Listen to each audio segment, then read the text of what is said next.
चलो student next sum के ऊपर फोकस करते हैं। क्या बोला है देखो सम में,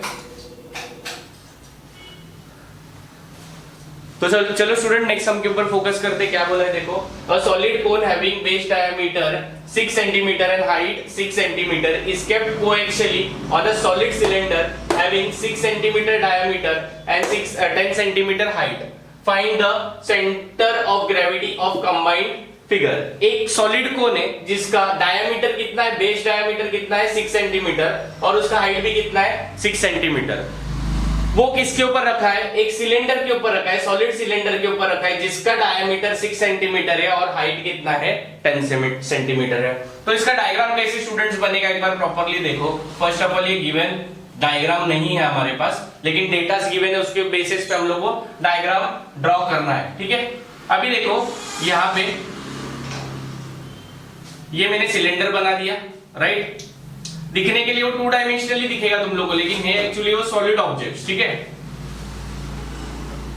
ये सिलेंडर के ऊपर मैंने ये कोन को प्लेस कर दिया, ठीक है।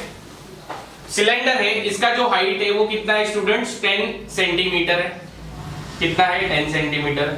और जो कोन है उसका हाइट कितना है, that is nothing but equal to 6 centimetre. और ये जो कोन है उसका जो डायमीटर है वो भी कितना है 6 सेंटीमीटर है। और ये जो सिलेंडर है उसका भी डायमीटर कितना है 6 सेंटीमीटर है, ठीक है। अगर इसको प्रॉपर्ली देखोगे तो ये डायग्राम है वर्टिकल एक्सिस से सिमेट्रिकल है, तो जो मेरा x बार होगा वो कितना होगा 6 डिवाइड बाई 2, या फिर ये ओरिजिन अगर हम लोग कंसीडर करते हैं 0,0, this will be my x axis and this will be my y axis. So ये पॉइंट से एक्सिस कितने डिस्टेंस पे है 6 का आधा, that is nothing but equal to 3। समझा क्या। सो यहां पे स्टेटमेंट लिख सकते हो as there is vertical line of symmetry. ये स्टेटमेंट मेंशन करना बहुत जरूरी है। therefore x bar is equal to 6 divided by 2 which is equal to 3 centimeter, that is equal to 6 divided by 2 which is equal to 3 centimeter। Okay, next अभी हम लोग क्या calculate करेंगे, we will be calculating the volume, that is V1। इसको 1 mark करो और इसको 2 mark करो। So volume 1, what is the volume of the cylinder, ये नीचे वाला जो पार्ट है वो मेरा क्या है वॉल्यूम है, right. So volume of cylinder is nothing but pi r square h। अभी ये डायमीटर 6 है तो रेडियस कितना हो जाएगा, r is equal to 3 centimetre हो जाएगा। इज दैट क्लियर, बराबर। सो यहाँ पे जो फॉर्मूला आएगा वो क्या आ जाएगा, pi into r square which is equal to 3 का स्क्वायर इंटू h की वैल्यू कितनी है, पाई इंटू 3 का स्क्वायर इंटू 10। हेलो, रिकॉर्डिंग में कॉल करता हूं, ठीक है। यहाँ पे देख कितना आ रहा है वैल्यू इसका, V1 is equal to, calculate कर कैलसी निकल के, that is equal to pi multiply by 3 square into h which is equal to 282.74 mm cube because it is a volume आएगा तो यूनिट क्या हो जाता है, क्यूब हो जाता है, राइट। अभी तक हम लोग ने एरिया कैलकुलेट किया था तो इसका यूनिट किस में था, स्क्वायर में था। Next V2, volume of what, this cone का जो हाइट है वो कितना है 6, रेडियस कितना है अगेन डायमीटर का आधा, that is equal to 6 centimetre था तो रेडियस कितना हो जाएगा 3 सेंटीमीटर हो जाएगा। So volume of cone is nothing but 1/3 pi r square h। तो जो वैल्यू आ जाएगी वो क्या आ जाएगी 1/3 पाई इंटू 3 स्क्वायर इंटू 10। सो जो वैल्यू आ जाएगी वो क्या आ जाएगी, कैलकुलेट कर लो।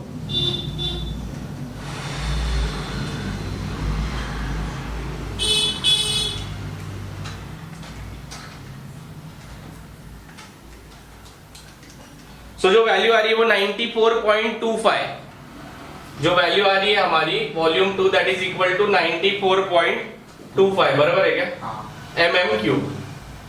That is nothing but what, मेरा वैल्यू ऑफ वॉल्यूम 2। अभी हम लोग को क्या लोकेट करना है, y1 एंड y2 लोकेट करना है।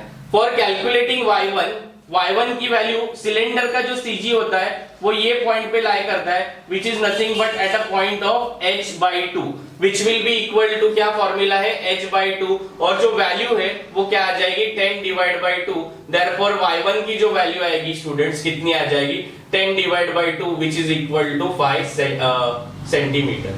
दिस इज नथिंग बट मेरा volume sorry y1.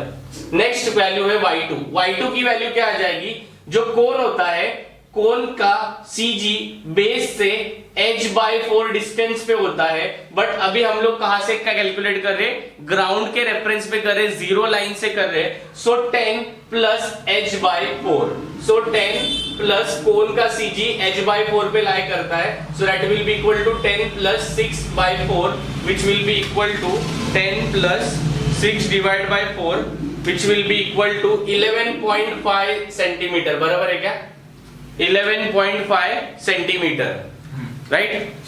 So next मेरा कैलकुलेट करूंगा y बार की जो वैल्यू आएगी स्टूडेंट्स क्या आ जाएगी, v1 y1 plus v2 y2 upon v1 plus v2.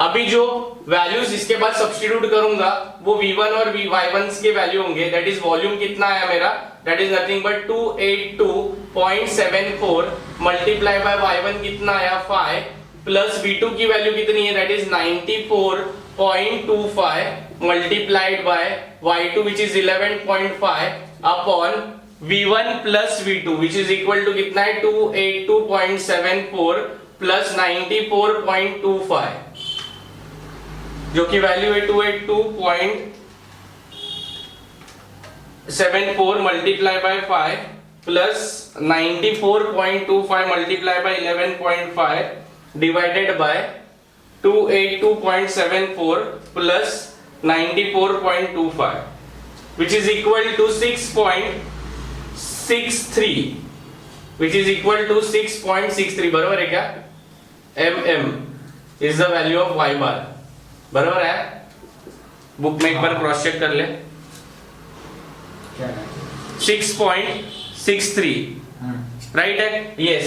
So this is the value of student क्या है मेरा y बार है. तो अभी x बार तो पता चल गया कितने डिस्टेंस पे 3, y बार कितने डिस्टेंस पे 5 का ऊपर ये पॉइंट पे मेरा y बार लाई कर रहा है which is nothing but g point. So x bar कितना आएगा यहाँ पे मेंशन कर लो, x bar is equal to कितना आया 6.63 and y bar is equal to कितना है, दैट इज इक्वल टू कितना आया x bar is equal to मेरा आया 3 and y bar is equal to 6.63 centimetre. Clear है क्या, पक्का समझ गया ना, सिंपल है. पहले एरियाज कैलकुलेट किया, अभी सॉलिड फिगर्स में वॉल्यूम कैलकुलेट करना है. उधर x1 y1 x2 y2 किया है, इधर भी सेम टू सेम वैसे ही करना है. वर्टिकल एक्सिस ऑफ सिमेट्री है, इसलिए x बार की वैल्यू है वो कितनी होगी, पूरे डायमीटर की आधी. बस नोट कर लो फटाफट.